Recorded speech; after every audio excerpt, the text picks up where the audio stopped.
Right now, as you listen to my voice, your brain is quietly burning 20% of your body's entire energy supply. Yeah, 20%. It's honestly a massive amount. 20%. And, the craziest part of the data we're looking at today, most of that energy, that precious metabolic fuel, is being drained by a background app you don't even know is running. It is a massive thermodynamic expense. I mean, we carry around this organ that is what, maybe 2% of our total body weight? Right. It's tiny compared to the rest of us. Exactly, yet it demands a fifth of everything we consume. And we tend to think of that energy going toward, reading a complex spreadsheet or navigating heavy traffic or learning a new language. Active stuff. Yeah. Stuff that feels hard. Yeah, exactly. But the reality is that the vast majority of your brain's fuel is burned when you think you are doing absolutely nothing. That completely flips the script on how we usually approach the mind.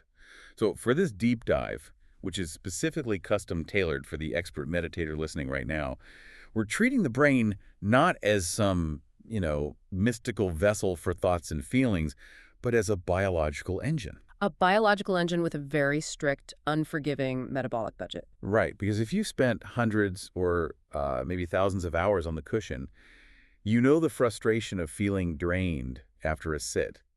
It's supposed to be relaxing, but sometimes you just feel exhausted. Oh, absolutely. It's a very common experience. So today, we are unpacking a highly advanced protocol for achieving what neuroscientists and advanced practitioners call Sentinel Mode. Yeah. And the goal here is to operate your mind primarily out of the Salience Network to achieve the absolute lowest possible metabolic load. Yeah, and we have an incredibly dense stack of sources for this one. We're integrating a cutting-edge protocol document on network-based meditation, and we're layering that with comprehensive neuroscientific research on large-scale distributed brain networks. We've got functional MRI studies too, right? We do. We're looking at fMRI studies of monks and expert practitioners alongside the comparative neuroanatomy of different meditative states. We are literally mapping the physics of cognition onto the subjective experience of meditation. It's wild. Mm. Think of your smartphone. If the device is running hot in your pocket and the battery is just plummeting, you don't solve the problem by putting the phone in a quieter room. No, that wouldn't do anything. Right. You unlock it, you double tap the home button or swipe up or whatever, and you start force quitting the apps. You force quit the GPS tracking, you kill the background data refreshing, you close out those heavy 3D games. We're trying to get to a baseline state. Exactly. You want the hardware to just sit flawlessly on standby, ready to receive a call, fully functional, but expending zero unnecessary energy. That is the thermodynamic goal for your central nervous system today. I love that analogy. It's perfect. Okay, so let's unpack this.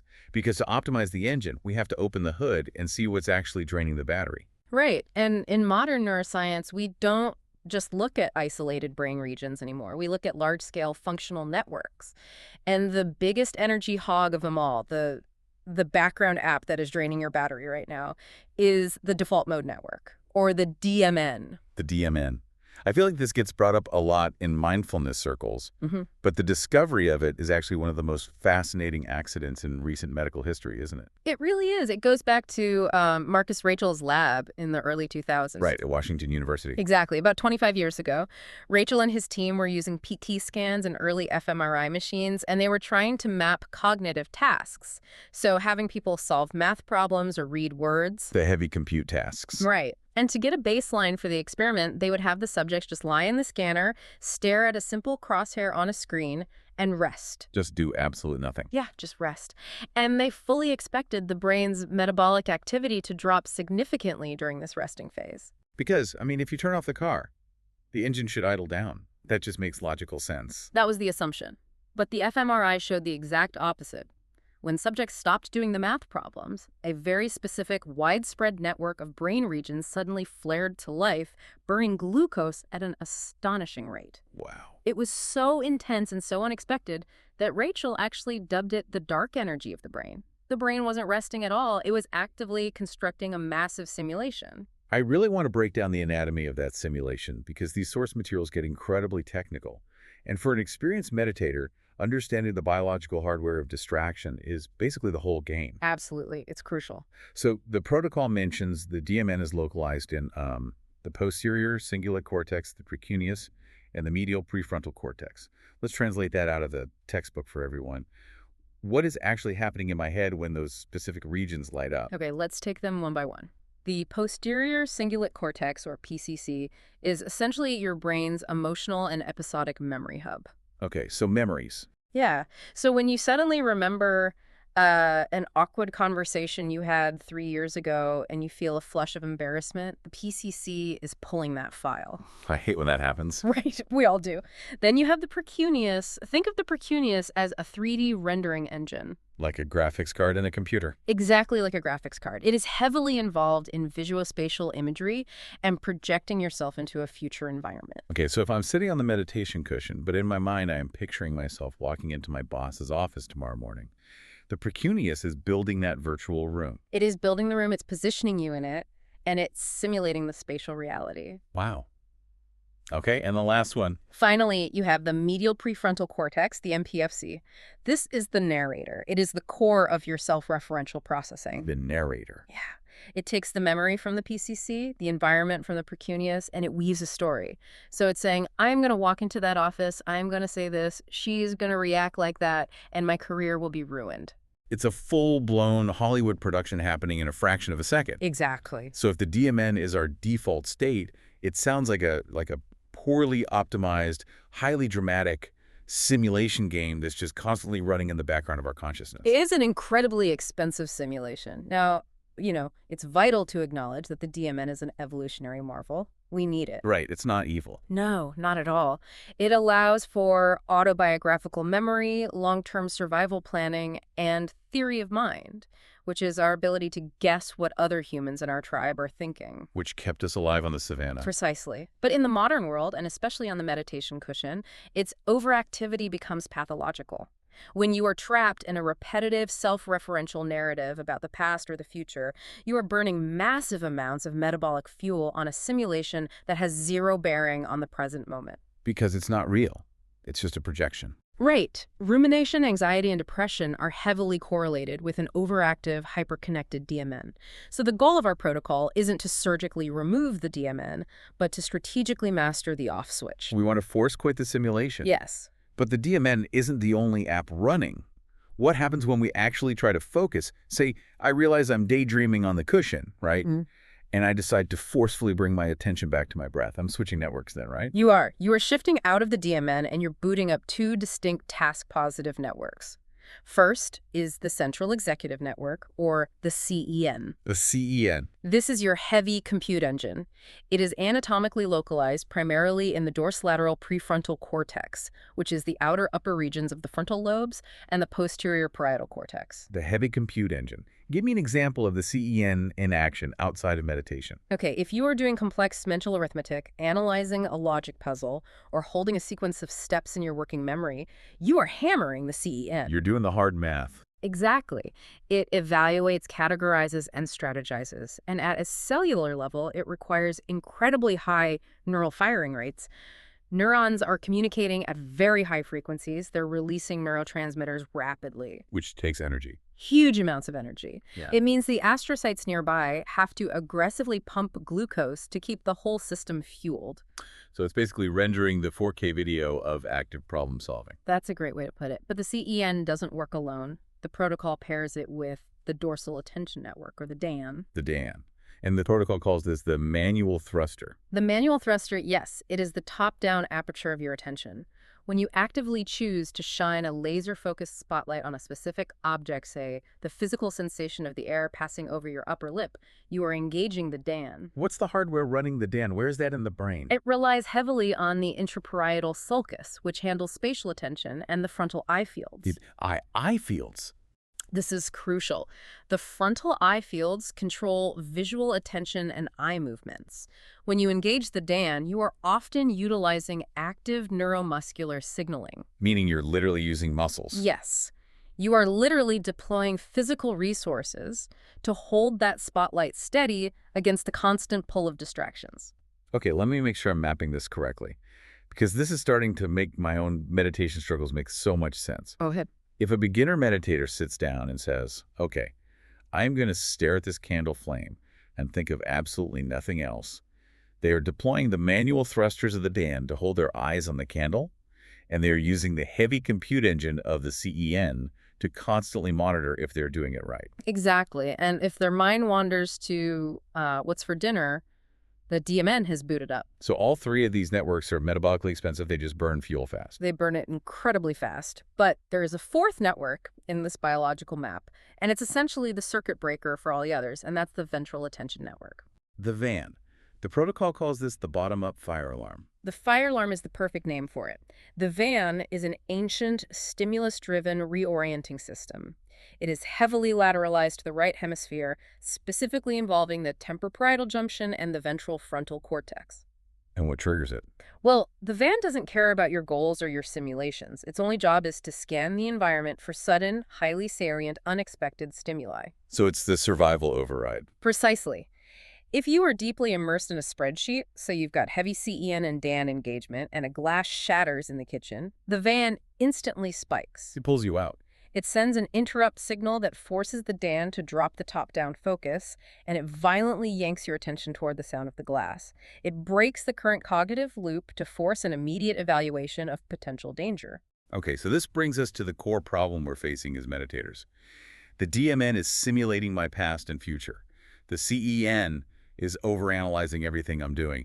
The DAN requires this constant, exhausting manual thrust to maintain focus, and the VAN is acting as a hair-trigger fire alarm that can go off at any loud noise. Right. It's a loud, busy system. If every single one of these networks is a massive drain on the battery, how do we reach the lowest possible metabolic state without just, falling asleep on the cushion? The thermodynamic goal of this advanced protocol is to achieve a state called Sentinel Mode.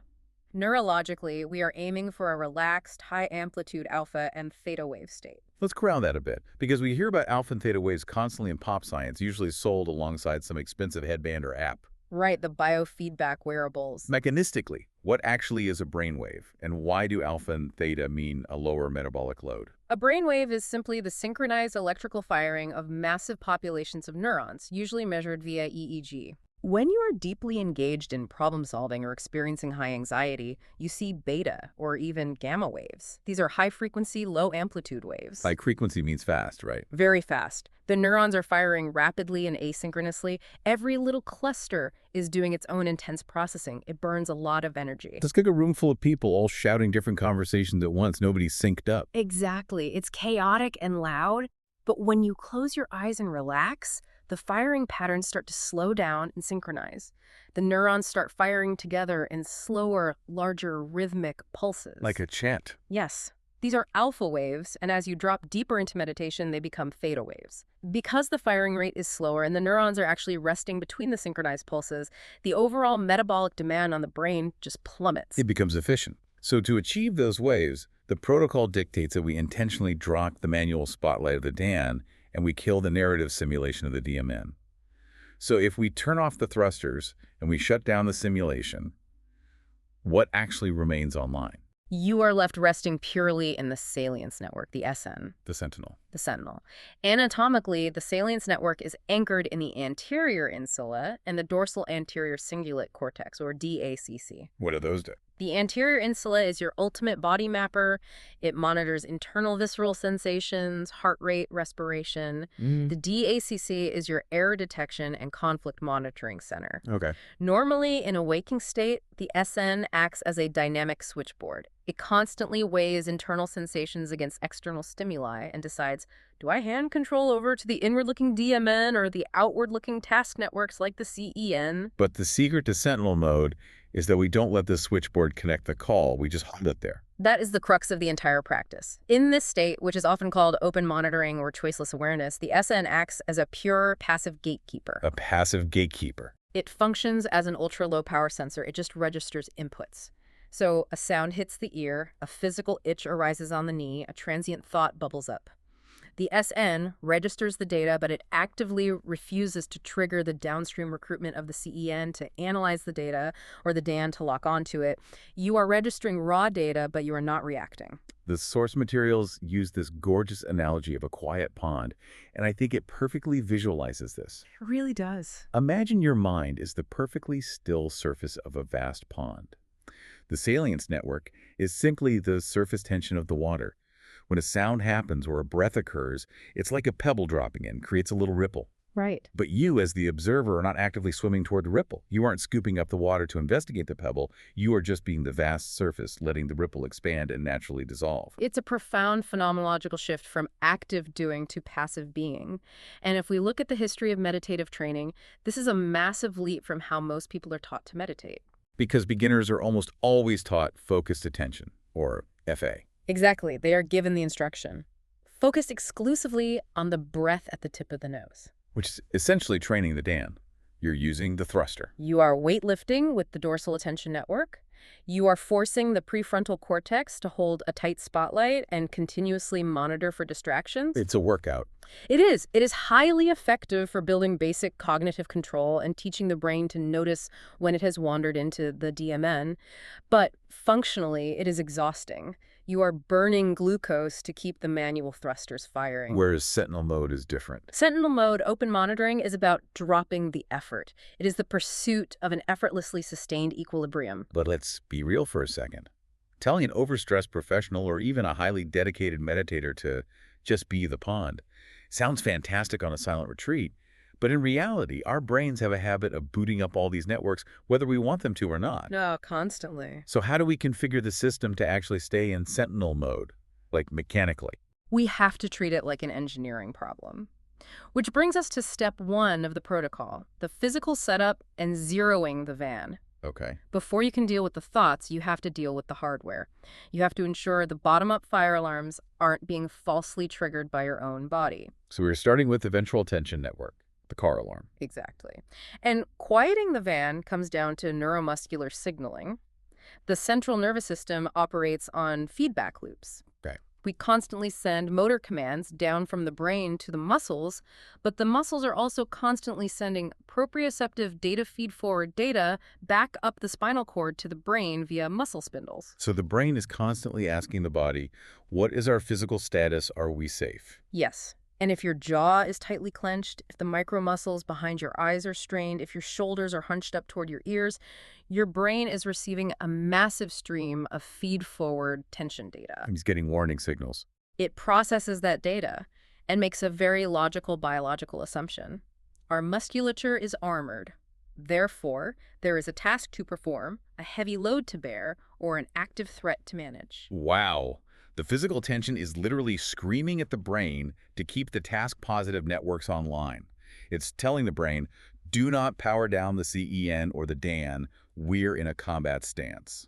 You cannot convince the central nervous system to drop into a high-amplitude alpha state if the peripheral nervous system is braced for impact. It's biologically impossible. So the actionable physical setup in the protocol is strict. It says your posture must be entirely self-supporting. You cannot be slumping against a wall or a chair. Right. Why does slumping matter neurologically? Like, why can't I just be comfortable? Because if you slump, gravity will pull you down and your vestibular system will detect the imbalance. Your balance center. Yes.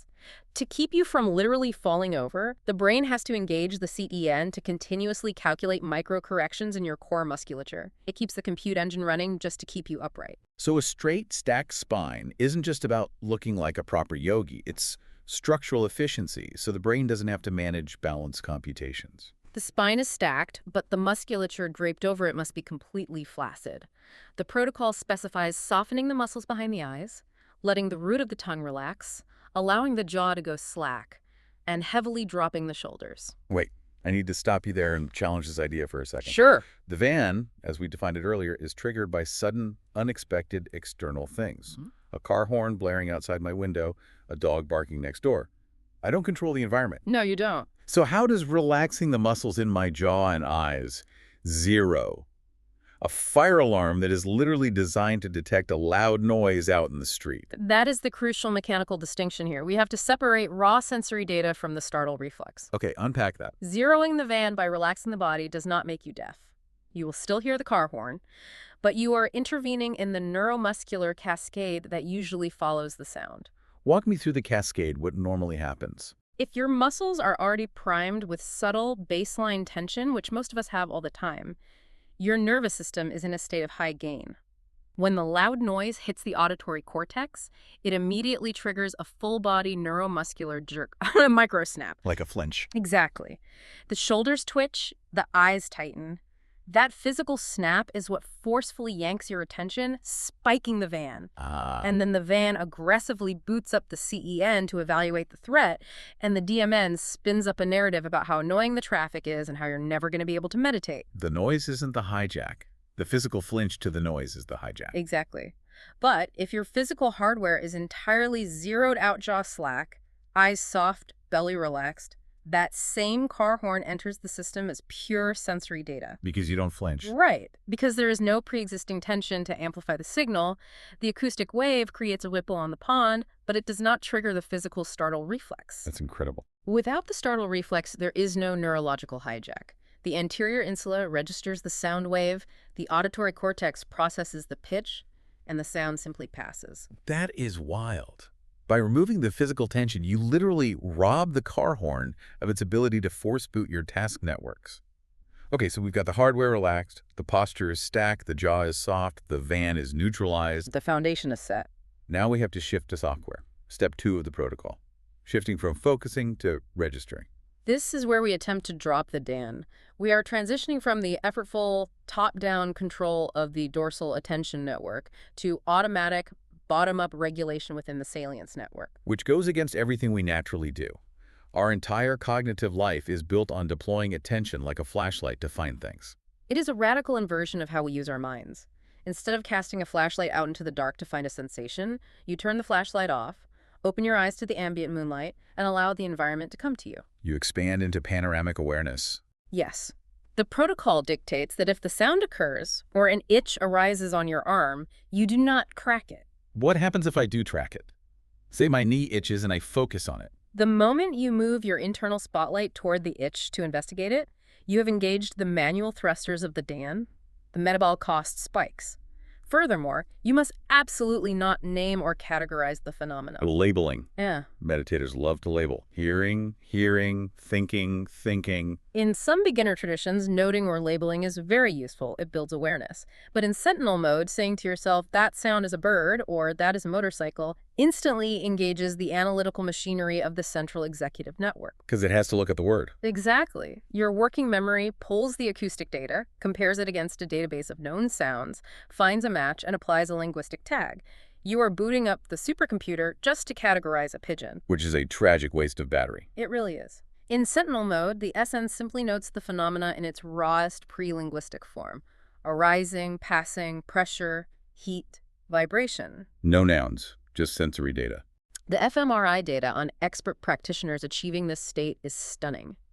As meditative expertise increases, as the practitioner moves from thousands of hours of focused attention to open monitoring, we see a distinct, permanent, functional shift. What shifts? The heavy reliance on the lateral prefrontal areas, the cognitive control centers like the DLPFC, drops drastically. They go dark. So the effort drops away. The effort literally vanishes from the scan. Sustained activity shifts almost entirely to the midline and subcortical regions, the insula, the anterior cingulate cortex, the basal ganglia.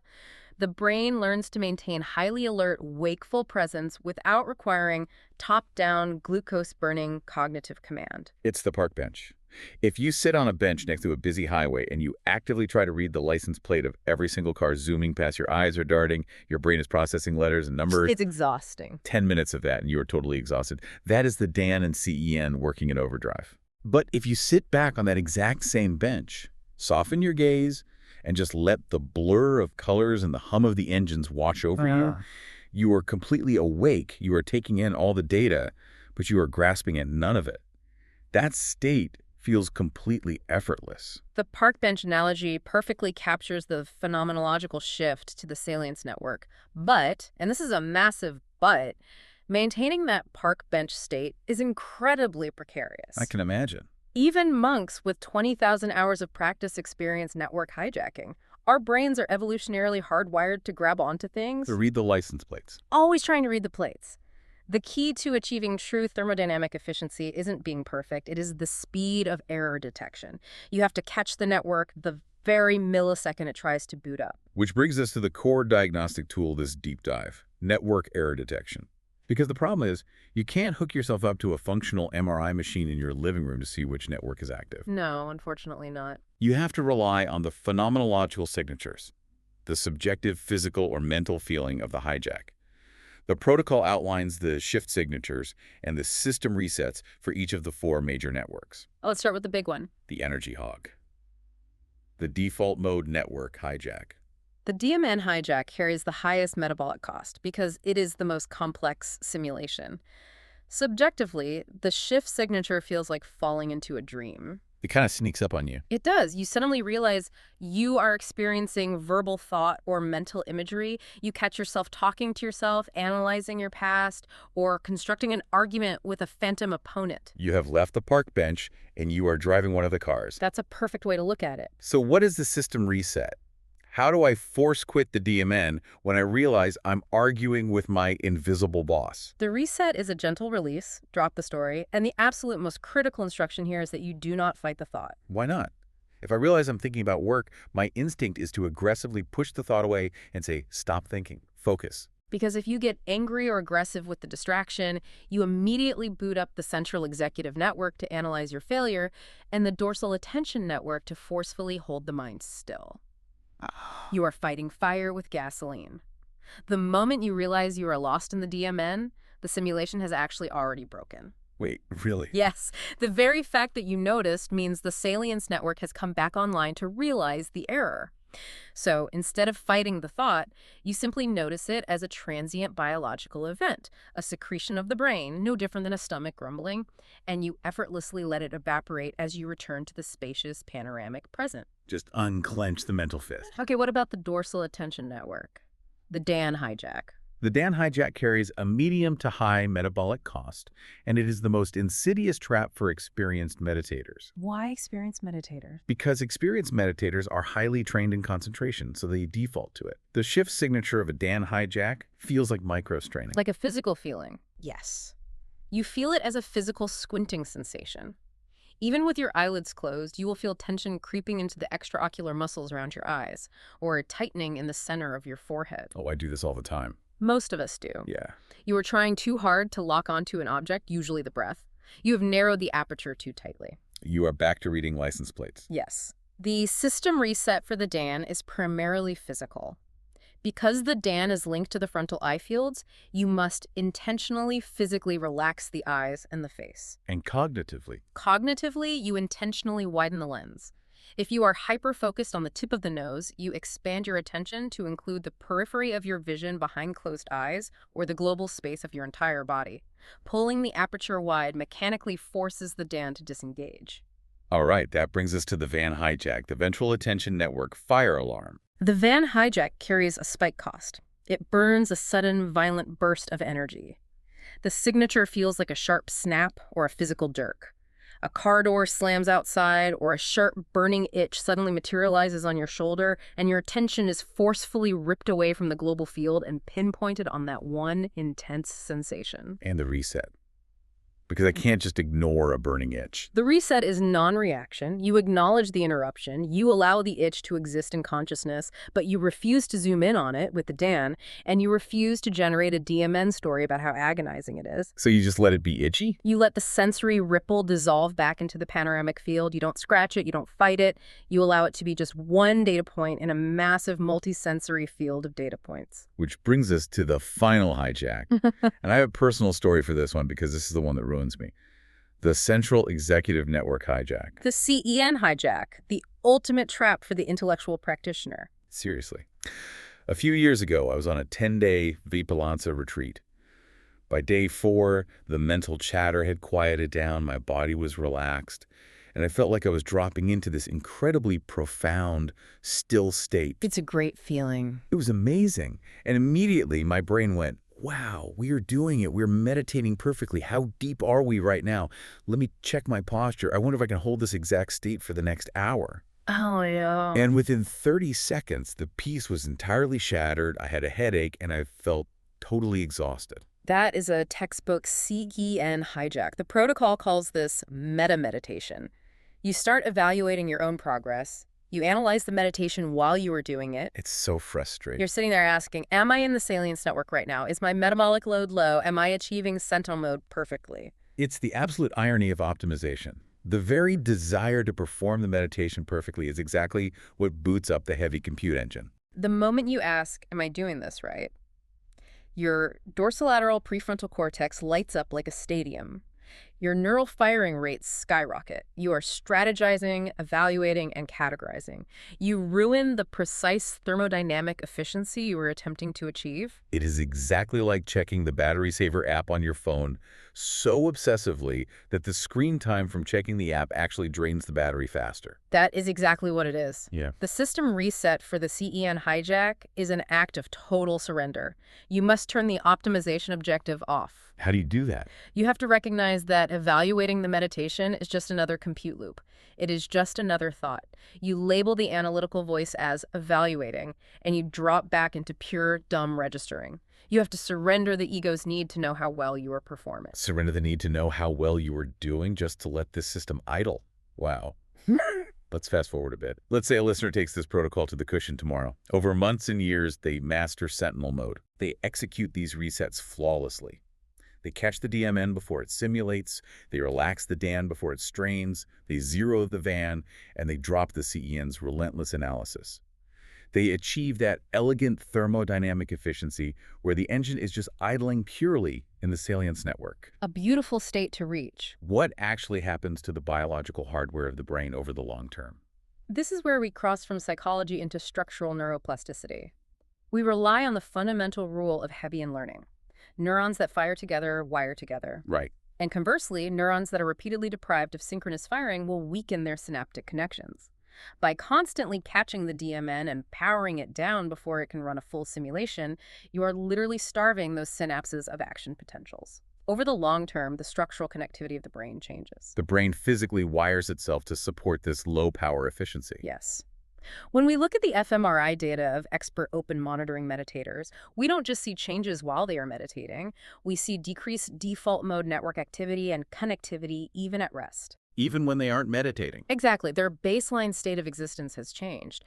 When they're just sitting on the couch waiting for a friend, they are no longer burning massive amounts of glucose on self-referential worry. The structural pathways for anxiety and rumination have literally atrophied from lack of use. That is incredible. Furthermore, we see increased functional connectivity between the Salience Network and the regulatory regions. The brain's ability to smoothly gatekeep information without overreacting becomes hardwired. There is a specific study in the source materials about pain modulation that I think is the most profound proof of this structural change. The thermal pain studies. They are fascinating.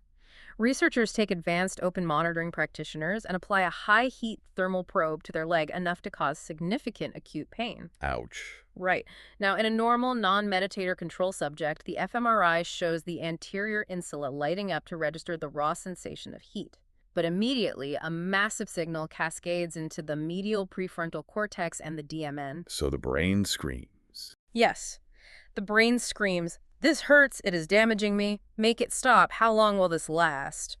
The raw data is instantly converted into the narrative of suffering. But the brains of the advanced practitioners behave entirely differently. Radically differently. In the expert sentinel state, the anterior insula actually lights up brighter than the control group. Wait, brighter? Yes. They are feeling the raw sensation of the heat more vividly with higher resolution. But the pathway to the MPFC goes completely dark. Wow. The DMN does not boot up. The signal is routed through the orbitofrontal cortex and the subgenual anterior cingulate cortex, which reassess the sensory data without assigning a narrative of self-referential doom. So the pain decreases because they aren't fighting it. The clinical data shows that open monitoring meditation significantly decreases the subjective intensity of pain by about 27%. But it decreases the unpleasantness of the pain, the suffering, by a staggering 44%. That is the ultimate paradox of this practice.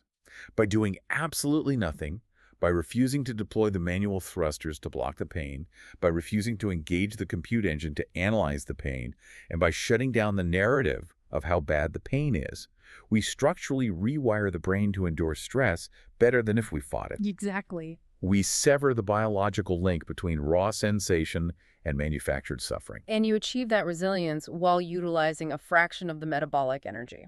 Which brings us back to the core mission of this deep dive. We have covered a massive amount of neurobiological terrain today. We started by radically reframing the brain as a metabolic engine that burns 20% of your body's fuel. Right. We identified the background apps draining your battery, Yeah. the DMN energy hog endlessly simulating the past and future, the CEN heavy compute engine overanalyzing your progress, the DAN manual thruster straining to lock onto targets, and the van fire alarm constantly startling you into a stress response. And we mapped the specific protocol to power down those networks and rest in Sentinel mode, zeroing your physical tension to quiet the van's startle reflex, shifting the software from active focusing to passive registering to drop the DAN. Dropping the flashlight, turning on the ambient light. Yes. Catching the micro strains and the internal monologues to stop the CEN and DMN, and ultimately becoming the still surface of the pond, resting in the Salience Network, simply noting the ripples before they turn into tsunamis. This is about reclaiming your neurological battery life. For the expert meditator listening, this isn't just about feeling a little more peaceful for 30 minutes on a cushion. No, it's so much bigger than that. This is about reclaiming massive amounts of glucose, cellular energy, and neural bandwidth that are wasted every single minute of your life on mental, time travel, obsessive categorization, and muscular microstraining. You are literally taking back your biological power. Because when you stop burning fuel on the simulation of your life, you finally have the energy to simply experience it. Your baseline physiological state becomes more resilient, more spacious, and deeply unbothered by the daily friction of the world. Which leaves us with a final provocation for you to take into your next practice session. We have a two-part question to mull over. First, a direct diagnostic straight from the protocol. The next time you sit down, drop the physical tension and attempt to rest in that pure, passive Salience network. Watch carefully. Pay attention to what breaks. Exactly. Which network sneaks online most frequently for you? Are you hijacked more often by the narrative, story-building delusions of the DMN pulling you into the past and future? Or are you trapped by the analytical, am I doing this right, is my breathing optimal, meta-checking of the CEN? Identifying your primary mechanical failure mode is the first step to rewiring it. And building on that biological reality, here is the real thought experiment. Look around at the modern digital world we have constructed. The endless push notifications, the algorithmic feeds, the breaking news alerts. Our entire society is essentially a giant, multi-trillion-dollar machine engineered specifically to trigger your van fire alarms and hijack your DMN narratives. It's exhausting just thinking about it. It is. So if the world is designed to drain your cognitive battery, could mastering this passive, low-energy sentinel state not just be a meditation technique, but the ultimate evolutionary advantage in today's attention economy? It is the ultimate defense mechanism. See you on the next deep dive.